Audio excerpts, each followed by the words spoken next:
আপনি দেখেন আপনার স্ত্রী এবং আপনি শুয়ে আছেন পাশাপাশি, আপনি একটা মোবাইল টিপতেছেন, আপনার স্ত্রী মোবাইল টিপতেছে, কে কখন ঘুমাইতেছে কেউ জানে না, কেউ জানে না।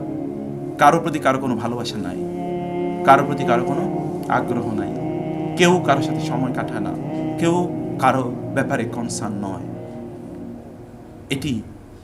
এভাবে আমরা আমাদের নিজেদেরকে তৈরি করেছি। মানুষের জন্য করার সবচেয়ে গুরুত্বপূর্ণ ইস্যুটি কি জানেন? আপনি মানুষের জন্য যা করবেন আল্লাহ তাআলা আপনার জন্য তাই করবে। ওয়াল্লাহু ফি আউনিল আবদি মা কানাল আবদু ফি আউনি আখিহি। আপনি অন্য কোনো মানুষের জন্য যা যা করবেন আল্লাহ তাআলা হুবহু আপনার জন্য তাই করবে। আচ্ছা, এর চেয়ে বড় আর প্রতিজ্ঞা কি হতে পারে? এটা আল্লাহ তাআলা করবেন, আল্লাহ তাআলা করবেন। তাহলে আপনি অন্যের জন্য হাত বাড়িয়ে দেন, আল্লাহ আপনার জন্য হাত বাড়িয়ে দেবেন। বরং আল্লাহর হাতটা তো আপনার হাতের চেয়ে অনেক অনেক বড়, তাই না?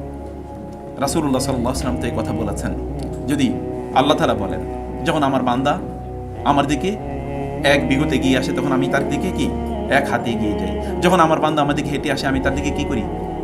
দৌড়ে যাই। এটা আল্লাহ বলেছেন না? হাদিসে করছি তো, বুখারীর হাদিস। আল্লাহ তাআলা এগিয়ে দৌড়ে যান।